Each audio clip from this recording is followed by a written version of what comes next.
How come they call it free agency if nothing's actually... Is Batman really a superhero? He doesn't have superpowers. He's just rich. Mom! Meatloaf!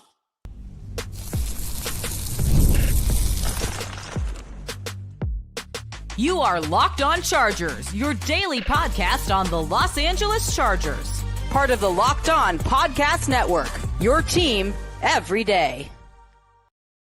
What is up, and welcome into the Locked On Chargers Squad Show. I'm your host, Daniel Wade, filling in for Pete Fox today, but I'm joined by three-time Super Bowl champion Kenjon and zero-time champion Super Bowl champion Jim Daniels.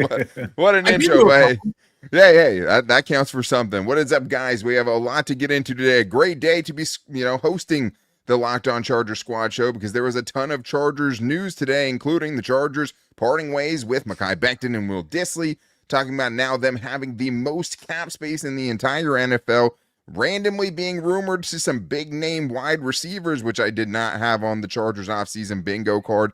And also we're going to get into the crazy amount of speed that showed up at the NFL Scouting Combine, get a little bit from Kenjon as far as how important speed actually is in the 40 times in particular, and the Chiefs having a blockbuster trade as they load up with draft picks to try to return to dominance in the AFC West. But Kenjon, what is up, man? How are you doing? A lot to get to today. Listen, I woke up this morning, so I will not complain, okay? Any day that I can wake up on top of the dirt and the dirt not on me, it's a great day. So it's been a beautiful day. Got some things done. I hurt myself today, so I'm a runner. I get up, about 4 o'clock every morning. And this morning went out on my run, rolled my ankle, grade 2 sprain. But look, it was good to feel like an athlete again. It was good to feel like an athlete again. Get taped up. Kenjon's not rerunning the 40-yard dash today, that's for sure. Definitely not running the 40. I definitely feel the pain, though. I mean, as far as, I just did 3 days at Disneyland, which, might as well be a grade 2 ankle sprain. But also have Jim back on the show today. Jim Daniels, what is up, man? Hey, man, thanks for jumping in here for this. We absolutely having a good time with this one in the off season. I mean, KB and I were talking. It's like, wow, this is a whole lot easier than we thought it was going to be. Heck of a lot easier. But then I'm watching the combine, and I'm watching these guys run the 40. Actually, I'm watching big guys run the 40 because we talked about this recently. And I hit up KB and go, hey, man, what's the fastest 40 time you got? The next day, I got an answer from Pete Fox going, I think I did about a 5.6 40. KB's like, I don't divulge that kind of information. I don't just give that out. No, for sure. I mean, at 40 times, we'll get into the importance of them. But the biggest news of the day is the Chargers doing something maybe expected, but doing it a little bit early and maybe ramping up for some big-time spending in free agency because they have officially, and they announced it, have released Mekhi Becton. They released Will Dissly and also Savion Washington, who was like a reserve offensive tackle. So not a huge name there. But the big one was Mekhi Becton, not only because now it means, another offensive lineman on the interior is gone. Bradley Bozeman just retired last week, and Zion Johnson is headed for a big-time payday in free agency. And now all of a sudden you're looking at that room saying, whoa, this is going to be a much different looking room. And where the kind of room was there, probably not a terrible thing to kind of restructure and rebuild the foundation on the interior. And then Will Dissly, obviously, tight end who kind of fell out of favor, but it starts with Mekhi Becton, Kenjon, the Chargers, big-time free agency addition last year, got the 2-year, $20 million contract, was supposed to kind of be a savior or at least a big improvement for that room, and now the end of the Mekhi Becton tenure kind of leaves you with, something to be desired. Well, it's kind of like, coming off of a Super Bowl, everybody's hot on a Super Bowl roster. So Mekhi Becton being on that Philadelphia Eagles team, he's hot. Got the hot name. He's a big guy, big body, expected to do things. It just didn't pan out that way. And listen, I mean, no disrespect, but listen, don't let the door hit you with the good Lord split you. Mekhi Becton, he was at the bottom when it comes to PFF. We talked about this last week. He was literally ranked last out of all guards when it comes to PFF grading. So it wasn't like he did much. And this dude was in and out of the lineup more than people playing double dutch. So I love that Hortiz is making these moves, right? He's strategically putting this team in the right spot to make primetime moves.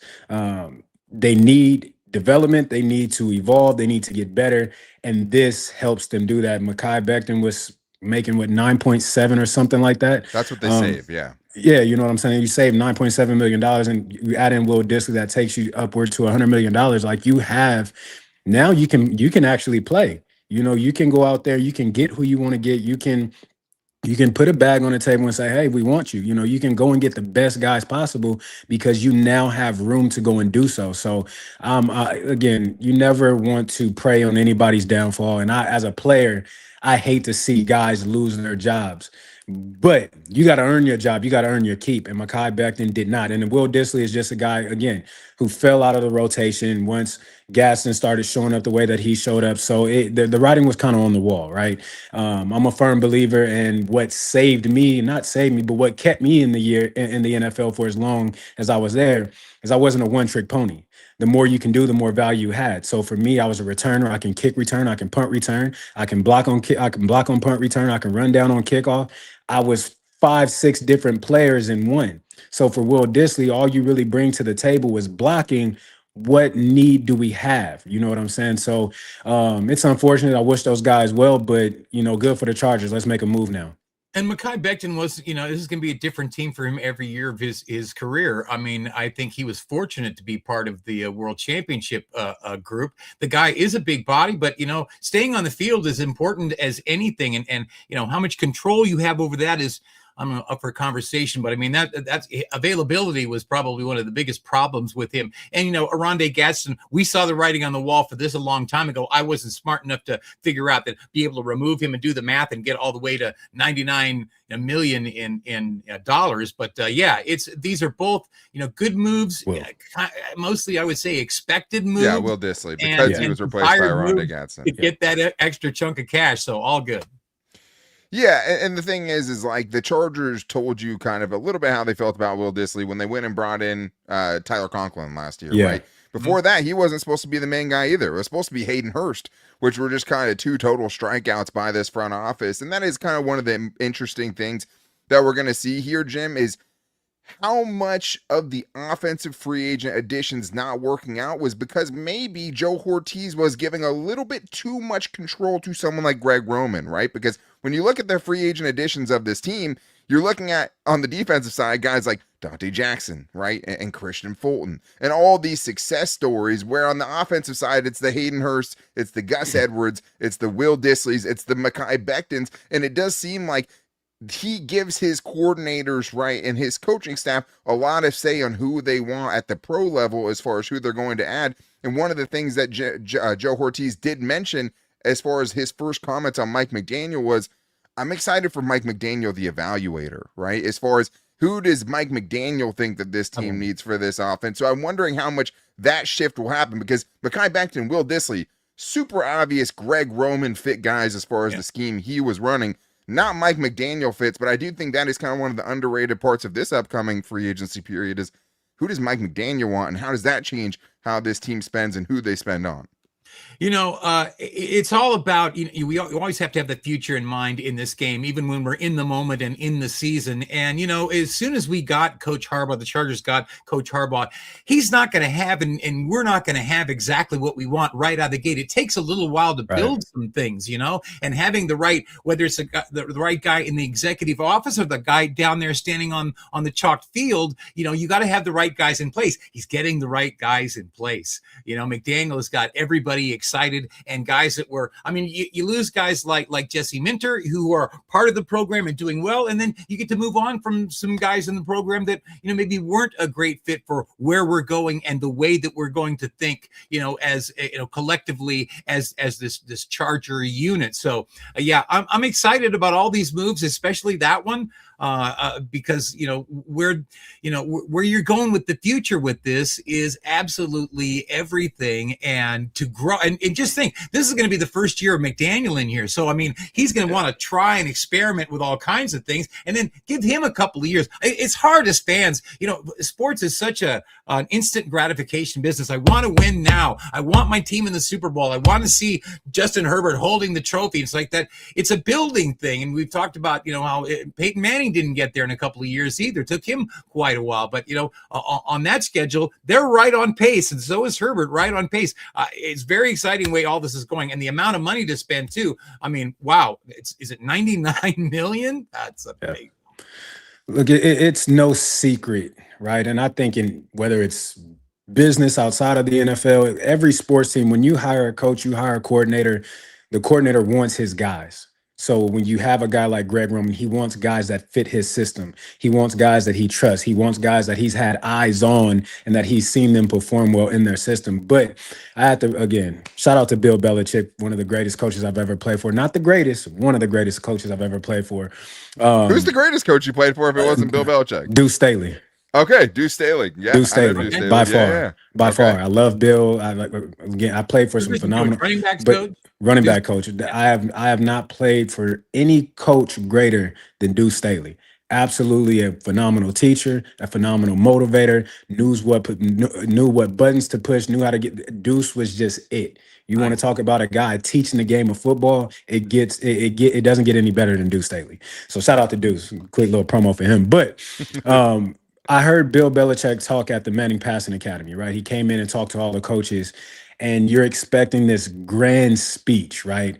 Oh, we're talking to Bill Belichick. We're about to get the keys to success. He's about to unlock Pandora's box. Here we go. Let's lock in. And it was the most basic speech I've ever heard in my life, but it was the truest things that I've ever heard when it comes to coaching. One of the best things that he said was, everybody has a role. My offensive line coach has to be the offensive line coach. My linebacker coach has to be the linebacker coach. My DB coach has to DB coach. I have to be the head coach. I can't have my DB coach coaching the receivers. I can't have my receiver coach coaching the safeties.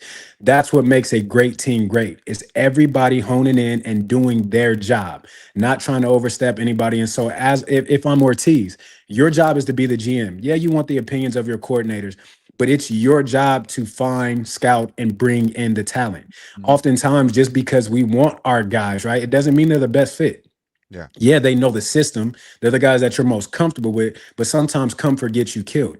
And that's what we've seen with the Chargers the past couple of seasons with Greg Roman. It's the comfort, and whether it was Bozeman, whether it's the comfort with Mekhi, whoever it was, you brought these guys in, but it was a level of comfort. And sometimes you have to leave your discomfort produces greatness. I've never seen somebody be great from comfort. It just doesn't happen. And so if I'm Hortiz, I love what I'm seeing. Go out and do your job.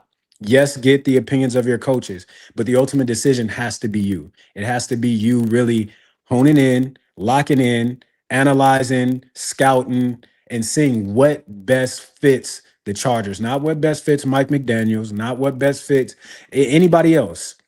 Maybe the coaches, yes. As you can see with Butch, he bought Butch in to help. Okay, I'm good with that. I'm fine with that. But from a player standpoint, you have to go get the guys that are going to help your team win. And so from what I see with Hortiz, he's playing chess, not checkers right now. He's doing what he has to do to put this team in position to make a run at a championship and take advantage of the time space that we have with Justin Herbert right now. 100% agree. And I think the great point of that is you've seen both sides, right? On the defensive side, it worked. But the other thing to your point is if you go sign a big-time free agent to a 4-year deal to play in Mike McDaniel's offense, and then Mike McDaniel has a great year and then bounces after one season to go become a head coach again, now you're stuck with, a square hole, right, and a round peg, whatever it is. So, I do think there is something to that. And I think the big thing now is, Jim, is, hey, you're clearing the space. You have $99 million in cap space, but the question still remains if Joe Hortiz will actually loosen the purse strings to go after a big-ticket item. Yeah, and I think if you're McDaniel, now we're rolling around inside of other people's heads, but this is what we do. If you're him, you've got to really be. You didn't come to LA to go live at the beach, and because SoFi is a brand new stadium. This is about opportunity. This is a team that's close. This is a quarterback that is special. This is a young running back that is talented and ready to go. This is a defense that's hitting people.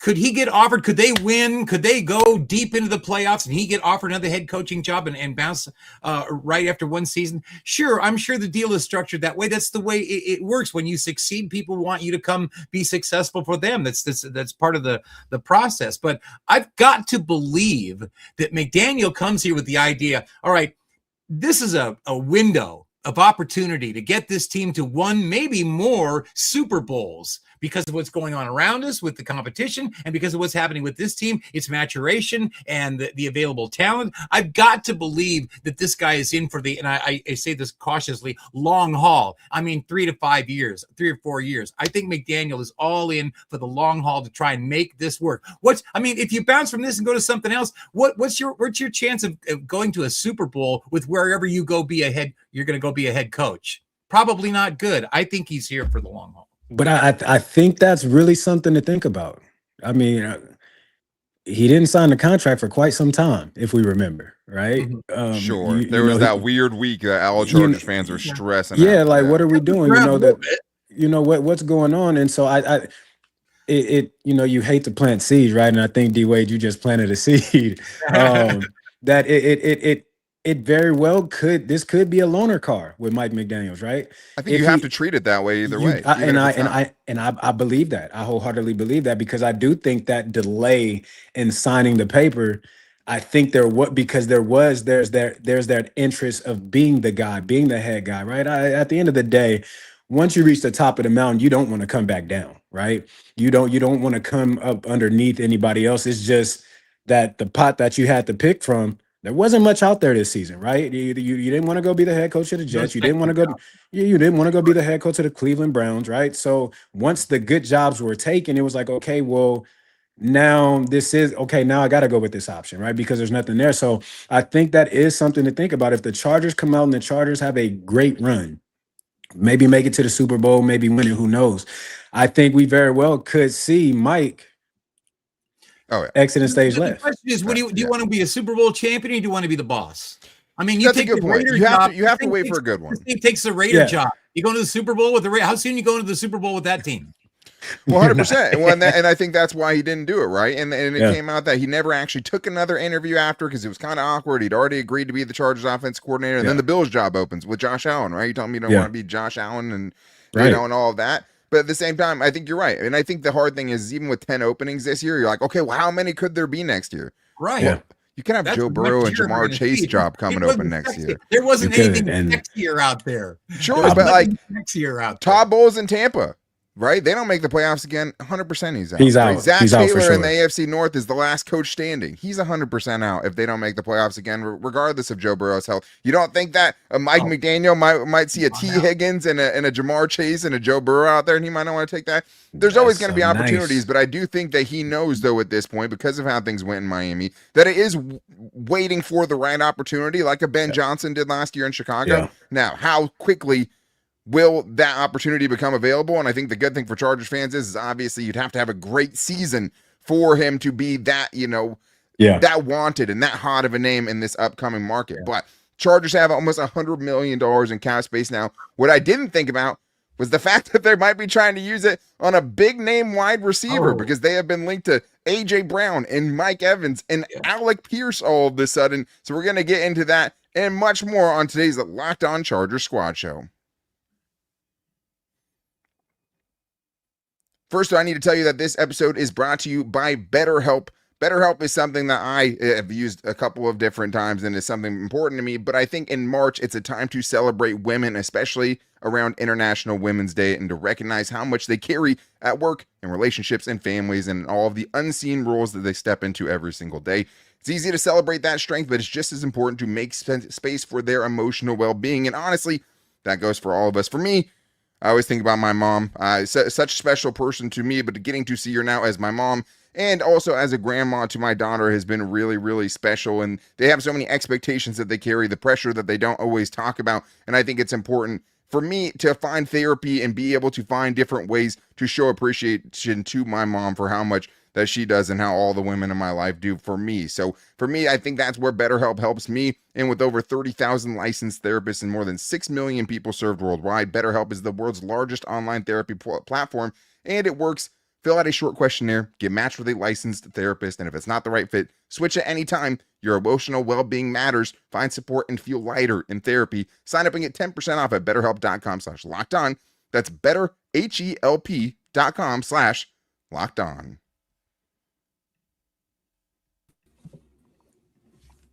We're playing musical chairs around here. I'm back with Jim Daniels and Kenjon Barner, and we have more to get into because, again, it's a great day to be recording a squad show and to be filling in for Pete Fox because there's a ton of Chargers news. And one of the things I didn't think is that I was going to see the Chargers getting linked to all sorts of big-name wide receivers today, Kenjon, especially because it's like, hey, you see Mekhi Becton get released, and you're like, well, that's $10 million off of the Tyler Linderbaum contract, right? You're saying, hey, you're going to take that $10 million and pour it right back into the interior of the offensive line and build Justin Herbert a brand new unit. Now, this is what's happened on Wednesday. CBS Sports' Jonathan Jones links the Chargers to Mike Evans if he leaves the Tampa Bay Buccaneers.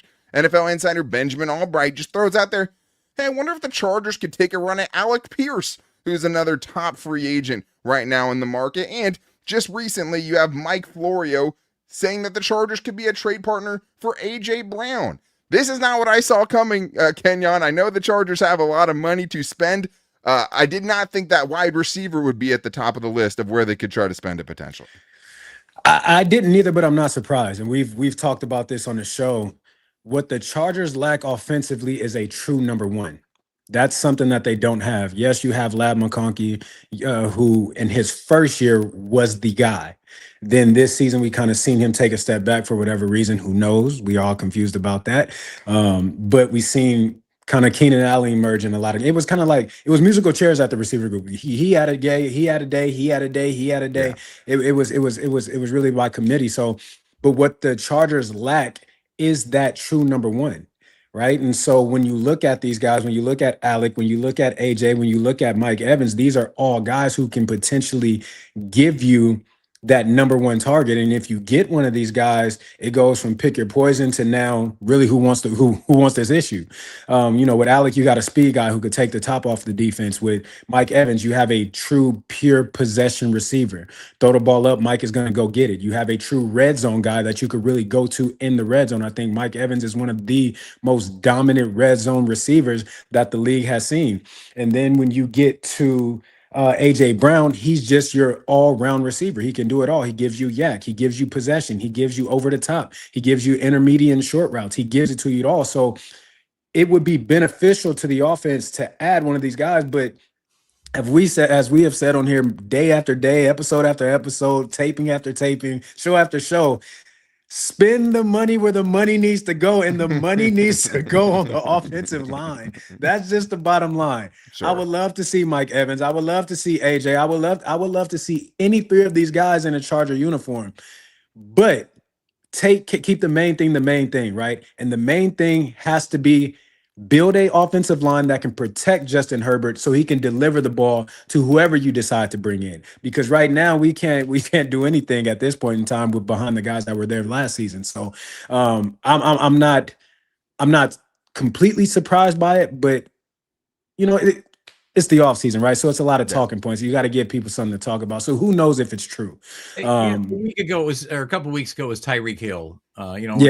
McDaniel came up with Tyreek came up. Yeah, I mean, sure, that's a thing, but what KB just said, ditto that, and you got, because there's nothing more important than the line. I mean, you've got. I mean, you had the worst offensive line in the history of history, and that has to change. It does have to change, but I think to Kenyon's point though, Jim, and I think you probably agree with it, that where there's smoke, there's fire, right? So like you're seeing something, and it might not tell you. It doesn't mean they're going to give Alec Pierce $25 million. It doesn't mean they're going to trade a first-round pick for AJ Brown. But what it does tell you is maybe they're not as sold on the weapons, or at least the 1A type of receiver that is already in the room that they have. Because I'll tell you this: the three guys I mentioned, do you know what the average size of them is? 6'3", right? Yeah. Like they are looking potentially for a big X receiver to pair with this young group, because it is a young, inexperienced group. The guy with the most experience in this room right now is Quentin Johnston, and he only has 3 years under his belt, right? Because Keenan Allen is a free agent right now. So it's a very young group. It's also a very cheap group, because all of those guys are on rookie contracts. So maybe they think here, Jim, hey, if we go get this one guy and spend money on this one big X receiver, all those other guys end up finding their role on this offense, and we're only having to pay one of them, but get us that outside the receiver that can go win outside the numbers. I don't want to go cartoon character X's on my eyes, fall in love with the idea of AJ Brown wearing Charger gear. I mean, stop it. Just don't tease me like that. I mean, can you imagine Herbie throwing at that guy all day long, all season long? Can we just daydream about that for a second? Oh, come on. Do I want him on the team? Uh-huh. Yeah. My only thing with AJ, you said it, D-Wade, this is a young group of receivers. It's a young room. Yep. So how do you come in, if that is the case, if the Chargers do make that trade, what is your mindset coming into this team? Right? Because we can't have what we had in Philadelphia. Whether or not people want to acknowledge it or not on the Philadelphia Eagles side, eventually to your point, who said that? Allen, that does become a form of cancer. Yep. It starts off as a tumor, but then it gets full blown. And I do believe that AJ's response to not being the guy, not getting the targets, not being the guy that they turn to, I do believe that ended up affecting that locker room. Whether or not they admit it, I know it affected the relationship with Jalen at the quarterback spot. I know it did, right? You know, being in locker rooms, you don't talk about things outside of the locker room, but in the locker room, you're like, bro, I'm tired of this. Like, bro, shut up. Just play football. Like, come on, we all want the ball. We all want to play, but the objective is to win. So AJ would be a beautiful thing, but how do you come in? Like, I mean, a fresh start is always good, right? You know, being new scenery, it sometimes it helps. But my only fear is, again, with this young room, like you could be either beneficial or you could be detrimental. He's definitely not the best mentor material. That's not the guy I want to bring in to mentor a young room like that. But if you bring a vet in like that, JD, he'd be this superstar of this offense. I mean, you know, Herbie steps back and lets him. I mean, you're going to go to him like crazy. He's going to get all the targets that he ever wants. We have to run the ball unless he wants to start running the ball. He's got to give a little light to Omari and Hampton. But I mean, it might be, and this is probably why he's being talked about, exactly what he's looking for. But JD, when you bring a guy in like AJ Brown, right, a true veteran, you're bringing him in not just because of what he can do on the field, but you're bringing him in to help the room. You're bringing him in to teach lads. You're bringing him in to teach Trey. You're bringing him in to help Quentin. That's what it's not just about AJ, right? It's not just about, okay, you're a great player. We all get that. But how can you help my team outside of the ball being in your hands? Like the NFL, the locker rooms you always have a couple of guys, right? But the most controversial dude that I've ever played with, Antonio Brown, was one of the best teammates I've ever had. And people will never talk about that. People will never talk about it. But this is a dude that was going to push you, that if you weren't on your job, he was going to get on you. But he was a dude that would take the time to help the young receivers. No, run your route like this. Do this, do that. And he would also lead by example. So again, it's not just about the individual and what the individual statistics. How can you help my locker room? Mm-hmm. When you leave here, will my team be better or will it be worse? Yeah, I think it's fair because, I mean, it's also a guy who has done nothing but produce at this level. Yeah. It might be getting traded for the second time, right? Yeah. And what does that say? Now, was he traded from Tennessee? Yes, sir. He was traded, and then they used that. Didn't want to pay him. No, because they used that pick on Traylon Burks, which probably put unnecessary kind of expectations on him, right? Yeah, absolutely did. And they have to. The Eagles have to do it because, I mean, if you're looking at a team that was loaded, that Eagles team loaded, and there's plenty of different things that you could say as to why it didn't work out for them this year. But it's hard not to think that, you know, the distraction that was AJ Brown played at least some part of that. Now, me personally, I grew up watching Terrell Owens. I grew up watching Chad Ochocinco, Chad Johnson. Like to me, I want my receiver to have a little crazy to him. I want him to want the football.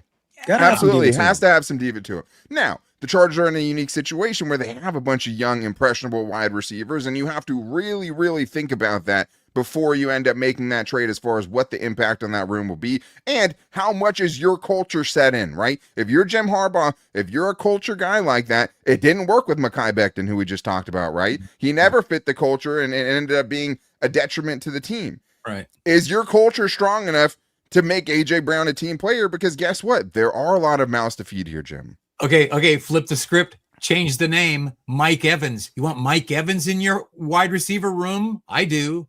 Yeah. Yeah, of course I do. Same thing with that guy. Yeah. I mean, I'll take Mike Evans all day long. That he's a beast, and somebody that's gonna, that lead in that locker room. Whew, boy, brings a different skill set too. The best teammate I've ever had. The best. There you go. When you talk about Mike Evans, you talk about a true team player. You're talking about a dude that wants nothing but the best for the team, a dude that puts the team before himself every single day. I watched Mike Evans go out of his way for people that he didn't have to. Mike, a phenomenal, obviously a Hall of Fame level football player, but a absolute Hall of Fame human being. Mike Evans would be a perfect fit. Now, again, we talked about this, JD. I think Tampa will go through hell and high water to keep him in Tampa. Yeah, sure. Because when you have a guy like that, he's a staple. You go back to Brooks and the Warren Sapps of the Tampa Bay, but those type of guys you want to keep in house, right? Those are your no, you can't. That's the cornerstone of your organization. Him and Devontae, those are guys that you want. Those are your locker room guys. Those are your pieces. But D-Wade, you said something a little bit ago. You said maybe the Chargers aren't happy with what they see at the 1A position. When you look at this receiver group, who do you think is 1A in this room? I mean, it's Ladd McConkey, and to me, it's not close. But Okay. the problem is with Ladd McConkey is he's not. If everything's going wrong, I can throw it to him, and he's going to bail me out of a situation. Or if it's a critical fourth down and I got to have a game, that I feel comfortable having to go to him every time, because there's just a certain limitation to his game, especially in the contested catch department. Because in his first year, he way outperformed in that regard. Right? Yes. Last year, it came back down to earth in a big way. Now, what I will say is, with someone like a Mike McDaniel, I look at someone like an Amon-Ra St. Brown with a similar skill set, or at least a similar physical profile, and I wonder, hey, he's not A.J. Brown physically, he's not Mike Evans or Alec Pierce physically, but can you have a scheme that can feature him like someone like an Amon-Ra St. Brown? And I think you can. And I think you can too, but I think it is kind of scheme dependent, which is kind of what we saw last year. Now, Ladd McConkey had a better season than Alec Pierce has ever had as a rookie, right? Yeah. But Alec Pierce brings something different to that room. He's a true field stretcher. He'd be the best deep threat that Justin Herbert's ever had, and he's averaged over 20 yards a catch the last two seasons. He would be. You give something like that to a Justin Herbert, and a Mike McDaniel specifically, and you say, okay, well, now there's more room for Ladd McConkey to work underneath. Now you can hit Trey Harris on that backside dig, because you can't have all of the safety attention going to him and dropping down into the box to stop it. So I do think that when you're talking about roles, right, now it's more space underneath for Quentin Johnston to get those yards after the catch situations. And you have, Jay Lowe's right here saying QJ's turning into a number one receiver. There's levels to this, man. QJ is not the number one receiver on this team right now. And I think, that it's going to be shocking for some people when the Chargers don't pick up potentially that fifth-year option and pay him a guaranteed $17 million in 2027. So there's levels to it. But like Kenjon said, everyone has roles. They're looking obviously by this, by telling you they feel like there is a role that they might not have, or they can't put all their eggs in that basket right now, because they have speed. Darius Davis is a 4.3 guy. He's a small guy, right? Mike McDaniel loves small guys. Another guy who I think is underutilized. Too, man. Bringing in somebody like that opens it up for everybody else. Right, 100%. There's nobody that you have to worry about. You're not going to double down on when they have to start making those decisions. That's when guys like McConkey go crazy. He turns into Wes Welker. When you to the comment right about him turning into a number one receiver, and this is no disrespect to Q. He hasn't shown me anything that would say I'm number one. Right? There's moments. A true number one doesn't have moments. A true number one is there consistently. Every single game, every single play, you know who the guy is. And when you look at this Charger roster at the lineup, you just don't know. And so Quentin has the physical attributes to be a number one. He does. He has the size. He has the height. He has the speed. He can catch. He can do it all. Yes. But to be a true number one, it's more than just the physical. It's the mental aspect of it, right? It's not being bothered by a drop pass. You brought up Terrell Owens. You go back to the game, I can't remember who it was against, but he had few major drops with Steve Young, was crying on the sideline and told him, just don't go away from me. Don't go away from me. Came back, made the touchdown, saving place of won the game with a touchdown. And so when you talk about a true number one, again, there's levels. When you think about number one, you think about the Ocho Cincos, you think about the Randy Mosses, you think about the Terrell Owens, you think about the Jerry Rices, you think about the Larry Fitzgeralds, you think about the Megatrons, you think about the Antonio Browns, tell me out of those guys that I've just listed, you think about the Jay Jettas for the younger crowd that's on here. You think about why am I drawing a blank with my guy in Cincinnati? Jamar Chase. You think about the Jamar Chases for the younger crowd that's on here. You tell me what about our receiving room has that? Because that's a true number one. Those are true number one guys. And I'm not saying Q can't be that. Don't get it twisted and confused as me saying that he can't. But right now he's not. And so what you don't have right now, you need to go get so you have it. Yeah. That's just my and the thing is, like, we're talking about a 1-year window, right? Like, Quentin Johnston is one of the most improved players on this roster from 2 years ago, period. Yes. Now, does that mean he's the guy you want on 50-50 go balls down the sideline or trying to catch back shoulder throws? No. The problem is that the fact that they have a guy that has some Deebo Samuel qualities in the open field, and they don't use him like that. They're using him as if he's A.J. Brown, but he's not A.J. Brown. They're using him as if he's Mike Evans. He's not Mike Evans. That's not his skill set. You don't want to try to make him into that, right? He can be a great role player. He is not a wide receiver one in this league. He's not a top 30 wide receiver in this league right now. Doesn't mean he can't turn into that. Are you putting all your eggs in that basket right now in 1 year of Mike McDaniel and a team that desperately has to win a playoff game in 2026? No, you can't. That being said, I burn it all down if they spend all their money on a wide receiver and don't protect Justin Herbert. Damn it, right? Either way, there's going to be plenty of guys in the draft that are going to bring some speed to them as well, which we need to get into because there were some blazing speeds at the combine. We're talking about that and more in today's Locked On Charger Squad Show.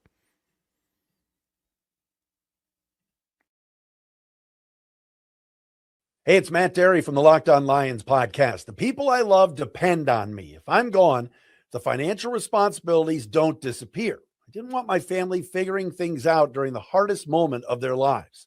That's why I knew only one place to go. I chose life insurance through my friends at Ethos.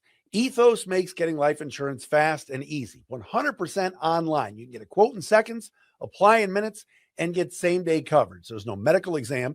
You just answer a few simple health questions. You can get up to $3 million in coverage. Some policies are as low as $30 a month. I love the folks at Ethos. Protect your family with life insurance from Ethos now by going to ethos.com/LockedOnNFL. In as little as 10 minutes, you can get the free quote and up to $3 million in coverage at ethos.com/LockedOnNFL. That is ethos.com/LockedOnNFL. Ethos.com/LockedOnNFL. Application times and rates may vary. All right, we're back here on the Locked On Charger Squad Show. Thank you to all the everydayers who were checking it out today, not just right now on the Squad Show, but also on the Everyday Locked On Charger Show. We appreciate you guys. Shout out to the listeners. I want to talk about the Combine here, in particular for one reason. I mean, the Combine, obviously, I'm Kenjon has talked about it on this show, right? Like it's something that it must feel weird to do in person when you're out there in front of the entire world in spandex, right? Doing things that aren't traditional NFL movements in a lot of these cases, or things that even necessarily translate to the next level. But I do think when you're looking at Mike McDaniel and him taking over this team, and then you look at the team he came from and what made them special, it wasn't necessarily the arm of Tua Tagovailoa, but it was the way that they compensated for that by going and getting one of the fastest offensive skill position groups that you've ever seen, right? You're talking about Tyreek Hill, 4.2 guy. You're talking about Jalen Waddle, low 4.3s. You're talking about Devon Achane, low 4.3s as well, who just tore up the league in 2025. And I think that when you see this and you're like, okay, well, the Chargers, I think they do have some speed, and we'll talk about that a little bit. But Kenyon, what did you think when you saw that, maybe the laser's going a little bit quick? Because when you look at this combine, man, everybody was setting record speed numbers. This has to be the fastest combine of all time. Yeah. And I'm talking about from top to bottom. You had a 6'9", 360-pound tackle run of 5'3". Yeah. Like, what are we doing? Like this, I have not. Me and Jonathan Stewart were texting each other like, We have never seen so many sub 4.3 40s. It was mind blowing. I'm watching this like, what is going on? What is in the water? Where are these kids coming from? Because everybody, from safety to linebacker to receiver to everybody was blazing. But I think this tells you where the league is headed. It's headed towards track speed, and it's all across the board. The game is evolving, and each year guys get bigger, guys get faster, guys get stronger. And again, this was by far the fastest combine that I've ever seen. This was absolutely absurd. I was baffled by the amount of speed that I've seen on them 40s. I'm like, this is unfair. It really was. And just to put some numbers behind it, this from NBC Sports. Wide receivers averaged 4.44 seconds on That their is 40s. nuts. Running backs, close your ears, Kenjon, averaged 4.45 seconds, the fastest ever. Tight ends, I thought that it was great. Last year, Rondé Gadsden runs a 4.65, and I'm like, man, that's a really solid number for a tight end. Kenjon Sadiq, baby. Tight ends averaged a 4.63. That is nuts. This season. This is and crazy. Kenjon Sadiq obviously at a 4.39 is going to skew the numbers a little bit, Jim. But I think we are at the level of peak athleticism in the year of our Lord 2026. And if the Chargers want to add some more speed, there's definitely some speed available. You got to be licking your chops if you're the Chargers, a Charger fan, or anybody who knows anything about Mike McDaniel. Then they're going to be reviewing the tape of these guys and watching where they all go very carefully as it goes down. And, maybe depending on what you find out there, if you hit the jackpot or believe you've hit the jackpot with one of those guys, you're not as compelled to spend as much money in free agency to go out and get that guy that's the face of your wide receiver room. I mean, there was some really... it was mind-blowing day to watch. It was crazy, man. There's another one. There's another one. There's another one. And it was contagious. It went from, different position groups. This is when I called KB when I was watching the linemen. I'm going, what? Are you watching these guys? I know, no, you're not. Dude, insane. But yeah, you're right. Probably the fastest combine of all time.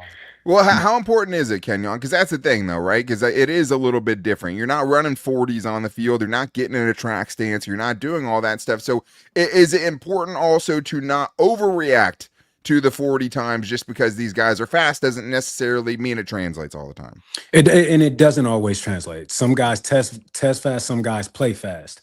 Yeah. But for majority of these guys, when you watch them play, this is their speed. There's some players too. You know what I'm saying? Yeah, there's some players. It's not just 5'10", 185 pounds running 4.3s. And these weren't like no-name guys. These were guys that you heard their names called consistently on Saturdays. These are real guys, real players. So for this year's combine, you have to buy into it. Right. And it's important because when you have this type of speed, especially from an offensive standpoint, vertical speed, motion, shifts, all of this, speed puts stress on defense, right? It forces guys, it eats cushions up. It forces guys out of their zones way beforehand. This speed will open up an entire playbook for you. And you can't coach speed. And so it's crucial. And so again, for these guys in these times, I know GMs are licking their chops right now because you have your pick of the litter because there's so many. Let me tell you something too. This bodes well for the Chargers because you know what?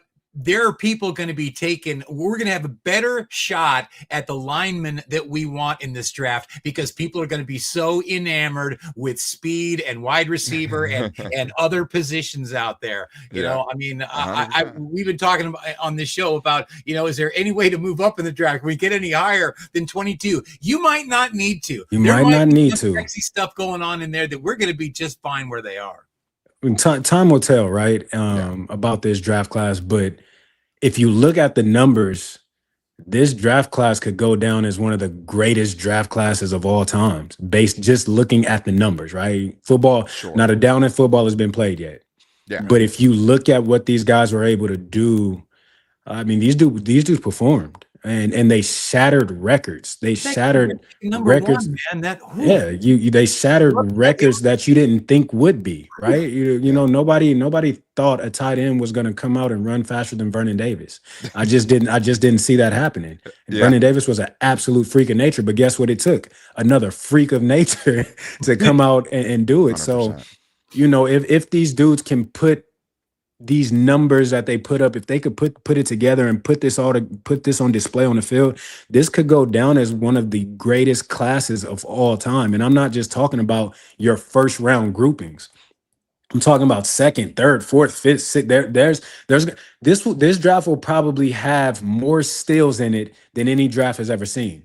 Based on the numbers, based on the numbers, it has to, right? Because there's been no other draft class that has put these numbers up. So, this made me excited about this year in football, because I think there's going to be a lot of guys that we have not heard of that eventually we're going to know their names come Sundays. Could definitely go down that way for sure. And it's to the point now as well, especially, you know, you see all the comments, a lot of them talking about Kenjon Sadiq, where it's just like, you know, like I said, if the Chargers start throwing money at wide receivers and leave the interior offensive line barren, I'm going to be upset and burn everything. And at the same time, you know, if the Chargers get to pick 22 and they take Kenjon Sadiq, I'm going to still have to be a little bit excited about it, man, even if it's not their biggest need. And that's the thing, right? Get to a point in free agency where you can actually try to pick best player available at 22. And all these fun toys become available to you, right? But it's only if you eat your vegetables, and it's only if you do what you need to do and take care of the trenches in free agency. You eat your broccoli, Joe Hortiz, then you can go get Kenjon Sadiq, then you can go get Zachariah Branch, and you can go get all these guys that are running. You can have your cake and ice cream. You can have the cake and ice cream afterwards, right? The Chargers went all in and got a bunch of weapons last year. They took 4 out of their first 6 picks have been offensive players. The Chargers haven't drafted a defensive player since 2019, and it was Jerry Tillery. So it's been quite a while. He's got to eat his vegetables. If he does, then he can start playing with some of these really fast toys that are out there. But the biggest move in the AFC West is not the Chargers today, because the Chiefs made a blockbuster trade, trading their best cornerback away, Trent McDuffie, to the Rams, and the Chiefs got a haul for him. They are definitely loading up to try to get back into dominance in the AFC West. Can they do it, or is their time running out? We're getting into that and more in today's Locked On Chargers Squad Show.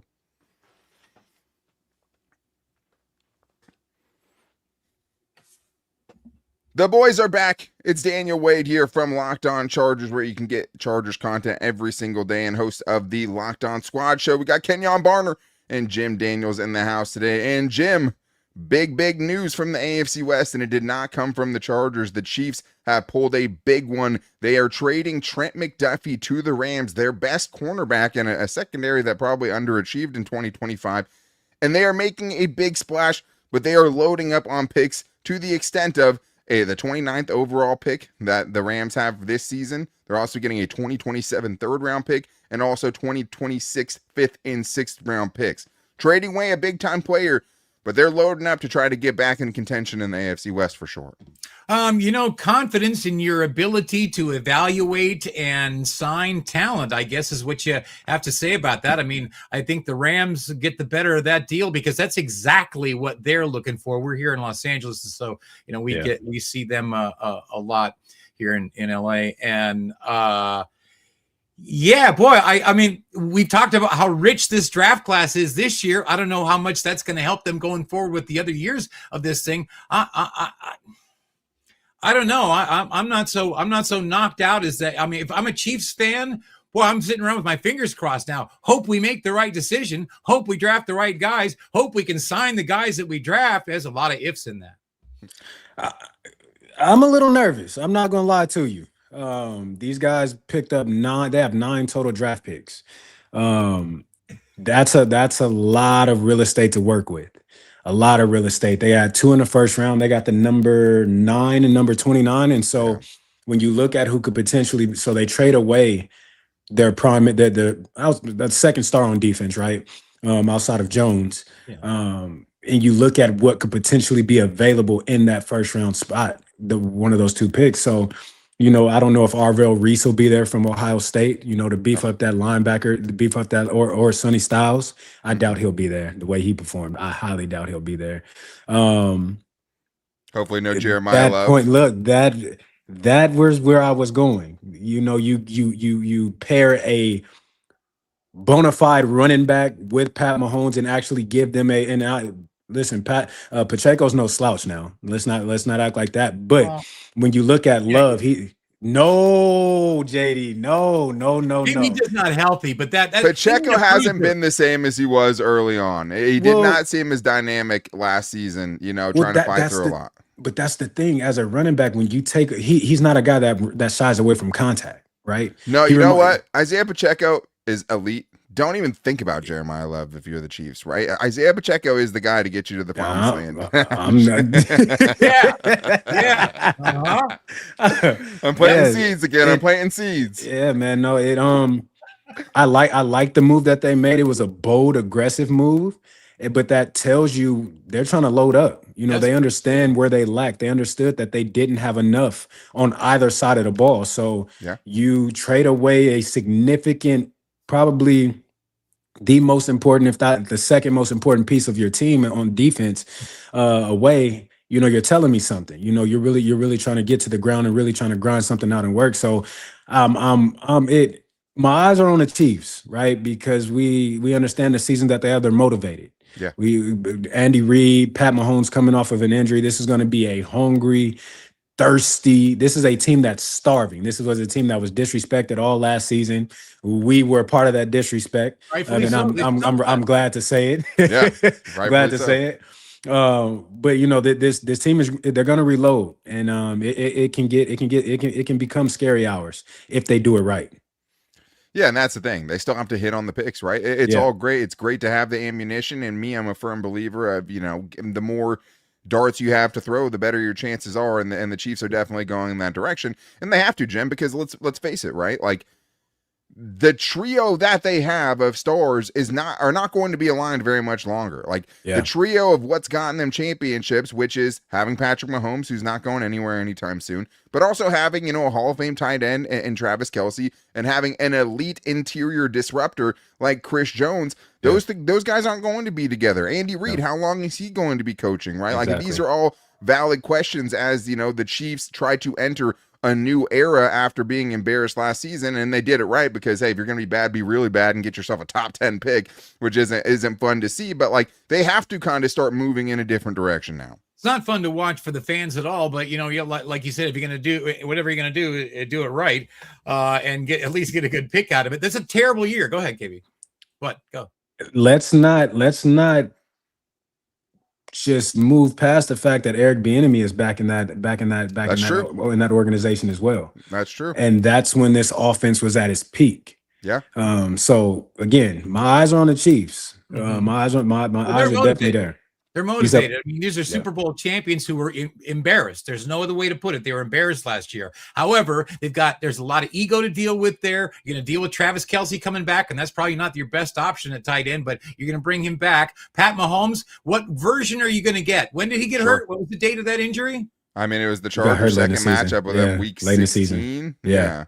When is he going to be 100%? And what are you going to really get out of him? This is why the whole drafting, let's reboot now, because they still don't think they're going to be right this year. So let's see if we can get it right over the next year or two, because the Andy Reid window is closing. You don't want to think about the Patrick Mahomes window closing because these guys stick around and play quarterback forever. He's probably never going anyplace. But you need I think you need a bruiser. I think you need a running back that you can hand the ball off to. I don't want to say Saquon Barkley. That's too easy, but what's the kid's name in New York?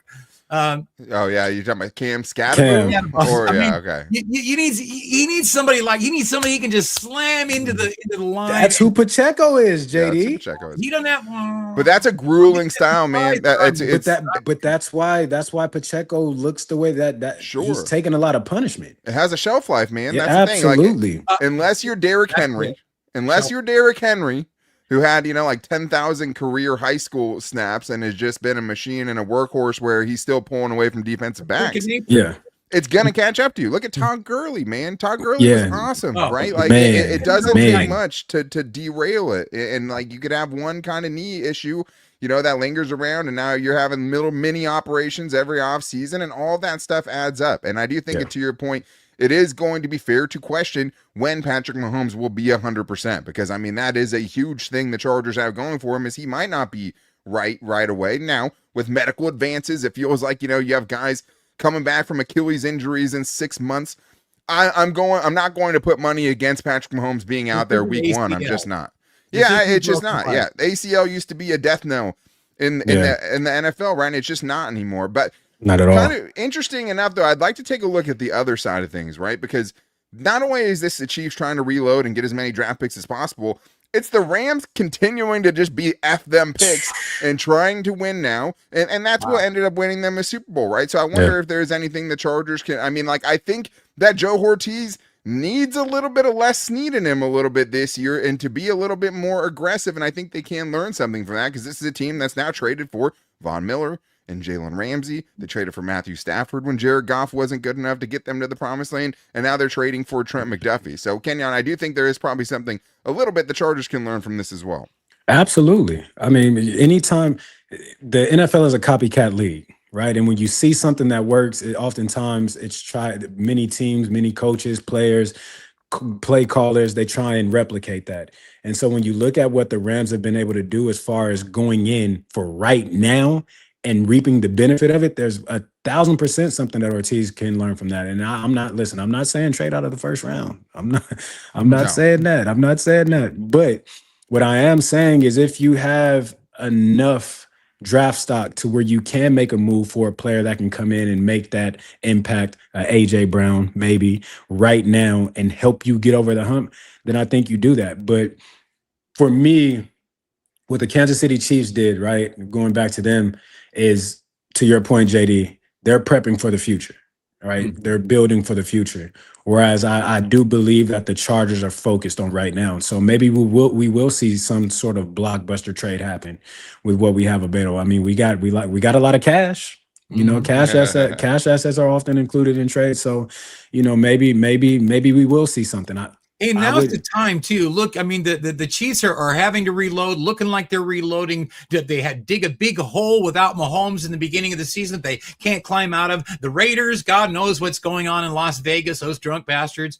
Who knows what's going to happen in Denver? I think you've already got a quarterback feud going on up there in Denver. Who knows what's going on? Now is the time. Spend the money. The iron is hot. Strike it. Let's go.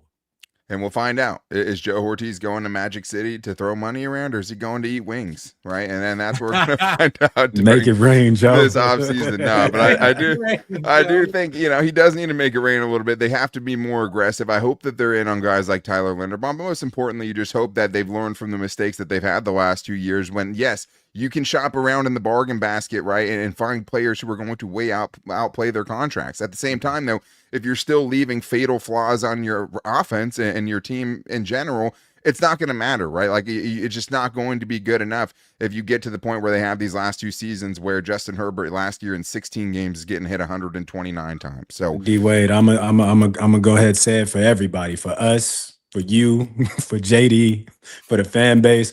We are done with thrifting. We are done with it. We are not thrift shopping anymore, baby. We want Louis Vuitton. We want Hermes. We want Birkin back. We want the good. We don't want Fifth Avenue. We're going on Rodeo Drive, okay? We don't want to thrift no more. Give me the Gucci, says Kenyon Barner. Put that on a quote card somewhere. No, I mean, we're all in lockstep on that. Like, it just has to be what it is. And I think after last year, when you have Joe Hortiz saying the infamous statement, and Daniel Popper's asking if they did enough on the interior of the offensive line before the draft, and he says, hey, we won 11 games, pretty good, right, Pop? And then kind of the arrogance of that, and to not realize that you won in spite of your issues and not because of the guys that were playing, especially on that offensive line, came back to bite this team in 2025. And yes, you can't overcome losing the 2 tackles they did, but they just weren't well prepared enough. Even if they have those guys out there last year, it still would have came back to bite them. But that's going to wrap things up for today's show. The good news is Pete Fox is on like a 10-day vacation or something like that. Must be nice, Pete Fox. Must be Where nice. are you at, Pete? Sipping pina coladas somewhere out there. But it also means that I'll be back next week hosting the squad show. But thank you guys for all checking us out today. Thank you to Kenyon Barner, 3-time Super Bowl champion. Thank you to Jim Daniels, who brought the heat today. I appreciate you boys being available to get on my schedule to do this show tonight. So thank you guys for all of that. To make sure you never miss the show, go subscribe or follow for free on the Locked On Chargers YouTube channel, where you can get the Locked On Squad show when it's live and get those notifications set to it, and you'll never miss the Locked On Chargers daily show we have there as well. But that's going to do it for us today. Hopefully the Chargers and Joe Hortiz is listening. Go make it rain, baby, because we are waiting, and it's time in 2026 for this team to make a run. But we'll be back to you guys next week. Until then, take it easy and go Bolts.